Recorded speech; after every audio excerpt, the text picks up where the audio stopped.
ಯಾವುದು ಅಂದ್ರೆ ಕಪ್ಪುಗಲ್ಲು. ನಮ್ಮ ಅಯೋಧ್ಯೆಯಲ್ಲಿ ಕೆತ್ತಿರೋ ಶ್ರೀರಾಮನು ಕಾಲಪತ್ರರಿಂದನಾಗಿರೋದು. ಕೆಲವೊಂದು ತಲೆಯಲ್ಲಿ ಏನೋ ನಾವು ಮಾಡಿದೀವಿ ಜನರು ಸ್ವಲ್ಪ ಪ್ರೀತಿನ ಮಿಸ್ಅಂಡರ್ಸ್ಟ್ಯಾಂಡಿಂಗ್ ಮಾಡಿಕೊಂಡು ನಾವೇನೋ ಅನ್ಕೊಂಡು ಬದುಕ್ತಾ ಇರ್ತೀವಿ. ನಾವೊಂದು ಗುಹೆ ಒಳಗಡೆ ಬದುಕ್ತಾ ಇರ್ತೀವಿ. ಇವತ್ತಿನ ಜನರೇಷನ್ಗೆ ನಾವು ಹೇಳ್ತೀವಲ್ಲ, ನಮ್ಗೆ ಏನೋ ಒಂದು ಸಕ್ಸಸ್ ಸಿಕ್ಕಿದ ತಕ್ಷಣ ನಾನು ಹಂಗೆ ಅನ್ಕೊಂಡು ಆಕ್ಚುಲಿ ಸಕ್ಸಸ್ ಏನಕ್ಕೆ ಸಿಕ್ಕಿರೋದು ಅನ್ನೋದು ನಮ್ಗೆ ಕ್ಲಾರಿಟಿ ಇರಲ್ಲ. ನಾವು ನಮ್ಮ ಈ ದೇಹಕ್ಕೇನೆ ಸಕ್ಸಸ್ ಸಿಕ್ಕಿರೋದಂತ ಅನ್ಕೋತೀವಿ. ಆ ಒಂದು ಇದರಲ್ಲಿ ಒಂದು ಮನಸ್ಸಿಗೆ ಒಂದು ಕನೆಕ್ಟ್ ಆಗೋ ಸಿನಿಮಾ ಇದು. ಅಂದ್ರೆ ನೀವು ಸುಮ್ಮನೆ ಎಂಟರ್ಟೈನ್ಮೆಂಟ್ ಸಿಗುತ್ತೆ, ಇಲ್ಲ ನೀವು ಟೈಮ್ ಪಾಸ್ ಮಾಡ್ಬೇಕೋಸ್ಕರ ಅಲ್ಲ ಈ ಫಿಲಮ್ ಬರಬೇಡಿ, ಖಂಡಿತ ಬರಬೇಡಿ. ಆಮೇಲೆ ಚೆನ್ನಾಗಿಲ್ಲ ಅನ್ಕೊಂಡು ಏನೇನೋ ಹೇಳ್ತೀರ ಕನ್ನಡ ಫಿಲ್ಮ್, ಅದೆಲ್ಲ. ಈ ಫಿಲಮ್ ಬಂದ್ಬಿಟ್ಟು ರಿಯಾಲಿಟಿ, ಒಂದು ಮನಸ್ಸಿಗೆ ಮತ್ತು ಒಂದು ಆರ್ಟಿಗೆ ಕನೆಕ್ಟ್ ಆಗೋ ಸಿನಿಮಾ. ನಾವು ಏನೋ ಸಕ್ಸಸ್ ಇವತ್ತಿನ ಆಕ್ಟರ್ಗಳ ಬಗ್ಗೆ ಹೇಳ್ತೀವಿ, ಒಂದು ಸೆಲ್ಫಿ ಅಂದ ತಕ್ಷಣ ಇಲ್ಲ ಅದು ಇದು ಅಂತ. ನಿಮ್ಗಲ್ಲ ಸ್ವಾಮಿ, ಜನ ಪ್ರೀತಿ ಮಾಡೋದು ಯಾರಿಗೋಸ್ಕರ ಹೇಳಿ? ನಿಮ್ಮ ಕೆಲಸಕ್ಕೆ, ನಿಮ್ಮ ಆ ಒಂದು ಕಾರ್ಯವೈಖರಿಗೆ ಜನ ಒಂದು ಪ್ರೀತಿ ಕೊಟ್ಟಿರ್ತಾರೆ. ನಿಮ್ಮ ದೇಹಕ್ಕೆ, ನಿಮ್ಮ ದೇಹದಿಂದ ಏನಾಗುತ್ತೆ ಅಂತಲ್ಲ, ಅದೇ ಕಾಲ. Thank you. ಮೂವಿ ತುಂಬ ಚೆನ್ನಾಗಿದೆ. ಇದೊಂಥರ ಹೊಸ ಎಕ್ಸ್ಪೀರಿಯನ್ಸ್ ಕತೆ. ಕನ್ನಡದಲ್ಲಿ ಬಂದ್ಬಿಟ್ಟಿದ್ದಾರೆ ಮೂವಿ, ಯಾವುದೂ ಬಂದಿರಲಿಲ್ಲ. ತುಂಬ ಚೆನ್ನಾಗಿದೆ.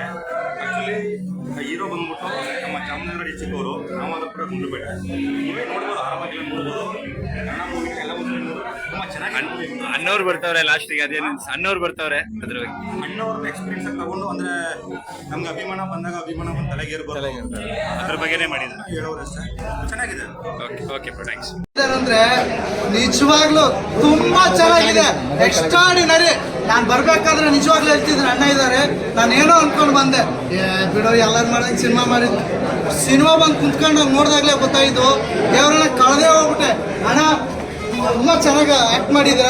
ಈ ಸಿನಿಮಾದಲ್ಲಿ ಅರ್ಥ ಮಾಡ್ಕೊಳ್ಬೇಕಾಗಿರೋದು ಏನಂದ್ರೆ, ನಿಜವಾಗಿ ಇದುವರೆಗೂ ಯಾರ್ಯಾರೋ ಸಿನಿಮಾ ಮಾಡ್ತಿದ್ದಾರೆ, ಬಟ್ ಲೈಫಲ್ಲಿ ಅರ್ಥ ಮಾಡ್ಕೋಬೇಕಾಗಿರೋ ಸಿನಿಮಾ ಕೊಟ್ಟಿದ್ದು ನಮ್ಮ ಅಣ್ಣ. ನಿಜವಾಗ್ಲೂ ಅದೊಂದು ಖುಷಿ ಆಯಿತು. ಈ ಸಿನಿಮಾದಲ್ಲಿ ಏನಂದರೆ, ಒಬ್ಬ ಸೈನಿಕ, ಒಬ್ಬ ಡ್ರೈವರು, ಪ್ರತಿಯೊಬ್ಬರು ಮಿಡಲ್ ಕ್ಲಾಸ್ ಫ್ಯಾಮಿಲಿ ಏನಿದೆ ಒಂದು ಸಿನಿಮಾ ನೋಡಬೇಕು. ಅವ್ರಿಗೆ ಸಿನಿಮಾ ಅರ್ಥ ಆಗುತ್ತೆ, ಸಿನಿಮಾ ಹೇಗಿದೆ ಅಂತ. ಸಿನಿಮಾ ಪರಭಾಷೆ ಸಿನಿಮಾಗಳು ನೋಡ್ತೀರಾ, ನಮ್ಮ ಕನ್ನಡ ಸಿನಿಮಾ ನೋಡಿ, ನಮ್ಮ ಕನ್ನಡ ಉಳಿಸಿ, ವಾರ್ಗಳು ಕಮ್ಮಿ ಮಾಡಿ ಫಸ್ಟು ನಮ್ಮ ಕನ್ನಡ ಸಿನಿಮಾ ನೋಡ್ಬಿಟ್ಟು ಕನ್ನಡದನ್ನು ಬೆಳೆಸಿ. ನಿಜವಾಗ್ಲೂ ಸಿನಿಮಾ ಎಷ್ಟು ಚೆನ್ನಾಗಿದೆ ಸರ್, ಸಿನಿಮಾ ಎಷ್ಟು ಚೆನ್ನಾಗಿದೆ ಗೊತ್ತಾ? ನೋಡಿದ್ರೆ ಹುಚ್ಚಾಗ್ಬಿಡ್ತೀನಿ ಸರ್, ಆ ಥರ ಇದೆ ಸಿನಿಮಾ. ನಿಜವಾಗ್ಲೂ ಈ ಸಿನಿಮಾದಲ್ಲಿ ಅಣ್ಣ ಯಾವ ಥರ ಕೊಟ್ಟಿದ್ದಾರೆ ಅಂದರೆ, ಒಬ್ಬ ದೇಶದ ರೈತ, ಒಬ್ಬ ನಮ್ಮ ಕಾಯೋನು, ನಮ್ಮ ಇಂಡಿಯಾ ನಮ್ಮನ್ನ ಕಾಯೋನು ಸೈನಿಕ, ಇವರಿಬ್ಬರನ್ನ ನಾವು ಚೆನ್ನಾಗಿ ನೋಡ್ಕೊಂಡ್ರೆ ನಿಜ ಲೈಫ್ ಲಾಂಗ್ ಚೆನ್ನಾಗಿರ್ತೀವಿ ಅಂತ ಹೇಳೋದು ಮೆಸೇಜ್ ಕೊಟ್ಟಿದ್ದಾರೆ. ನೋಡಿ, ರೈತ ನಮ್ಗೆ ಅನ್ನ ಹಾಕ್ಲಿಲ್ಲ ಅಂದ್ರೆ ತಿನ್ನಕ್ಕಾಗಲ್ಲ ಅಲ್ವಾ? ದೇಶದಲ್ಲಿ ಒಬ್ಬ ಸೈನಿಕ ನಮ್ಮನ್ನು ಕಾಯ್ಲಿಲ್ಲ ಅಂದ್ರೆ ನಾವು ಯಾರು ಇರಲ್ಲ ಸರ್, ನೀವಿರಲ್ಲ, ನಾವೂ ಇರಲ್ಲ ಅಲ್ಲ. ಈ ಥರ ಸಿನಿಮಾ ಕೊಟ್ಟಿದ್ದಾರೆ, ತುಂಬ ಖುಷಿ ಆಯಿತು. ಅದನ್ನ ನೋಡಿ ತುಂಬ ಕಲೀರಿ, ನಿಜವಾಗ್ ಗೌರವ ಕೊಡಿ. ನಿಜವಾಗ್ ಸಿನಿಮಾ ಮುಖಾಂತರ ಅಣ್ಣ ನಮಗೂ ಹೇಳಿದ್ದಾರೆ, ನಾವು ನಿಮಗೆ ಹೇಳ್ತಾ ಇದ್ದೀವಿ, ಸಿನಿಮಾ ನೋಡಿ, ಒಬ್ಬ ರೈತನಿಗೆ, ಒಬ್ಬ ಸೈನಿಕನಿಗೆ ಬೆಲೆ ಕೊಡಿ, ಸೈನಿಕರಿಗೆ. ನಿಜವಾಗ್ಲು ಥ್ಯಾಂಕ್ ಯು. ಈ ಥರ ಕಂಬ್ಯಾಕ್ ಮಾಡ್ತಾರೆ ಅಂತ ಯಾರು ಕೂಡ ಊಹಿಸಿರಲ್ಲ. ಒಂದು ಅಲ್ಟಿಮೇಟ್ ಕಂಟೆಂಟ್. ಯಾಕಂದರೆ ಈ ಪ್ರಪಂಚದಲ್ಲಿ ಕಣ್ಣಿಗೆ ಕಾಣೋ ಇಬ್ಬರು ದೇವರುಗಳು ಅಂತ ಹೇಳಿದ್ರೆ, ಒಂದು ರೈತ, ಇನ್ನೊಂದು ಸೈನಿಕ ಅಲ್ವಾ? ರೈತ ಏನಾದರೂ ಕೈ ಬಿಟ್ಟರೆ ಯಾರು ಮಣ್ಣು ತಿನ್ಬೇಕಾಗುತ್ತೆ, ಬಟ್ಟೆಗೆ. ಸೈನಿಕ ಏನಾದ್ರು ಕೈ ಬಿಟ್ಟರೆ ಯಾರು ಕೂಡ ಇಲ್ಲಿ ಇರಲ್ಲ. ಆಯ್ತು, ಅವ್ರಿಬ್ಬರು ಗೌರವ ಕೊಡಬೇಕು. ಮತ್ತು ಈ ಮೂವಿಲಿ ಅಣ್ಣವ್ರು ಇದ್ದಾರೆ, ಅಣ್ಣವ್ರ ಆಶೀರ್ವಾದ ಇರೋ ತನಕ ಅಣ್ಣವ್ರ ಮೂವಿ ಸೋಲಕ್ಕೆ ಚಾನ್ಸೇ ಇಲ್ಲ. ಅಣ್ಣವ್ರು ದೊಡ್ಡ ಮನೆ ಅಭಿಮಾನಿಗಳ ಆಶೀರ್ವಾದ ಎಲ್ಲ ಕಾಲಪತ್ರ ಮೂವಿ ಮೇಲೆ ಇರುತ್ತೆ. ಫಸ್ಟ್ ಆಫ್ ಆಲ್ ಇನ್ನು ಧನ್ಯರಾಮ್ ಅವರು ಹೀರೋಯಿನ್ ಆಗಿದ್ದಾರೆ. ಕಲೆ ಅನ್ನೋದು ಅವ್ರ ಬ್ಲಡ್ಡಲ್ಲಿ ಇದೆಯಲ್ಲ, ಈ ಥರ ಡೈರೆಕ್ಷನ್ ಮಾಡ್ತಾರೆ ಅಂತ ನಾವು ದೇವರನ್ನ ಅನ್ಕೊಂಡಿದ್ದೀವಿ. ಕಾಲಪತ್ರ ಅಂದರೆ ಕೆಲವೊಂದಷ್ಟು ಜನ ಕನ್ನಡ ಮೂವಿನ ಅಂತ ಕೇಳ್ತಾರೆ.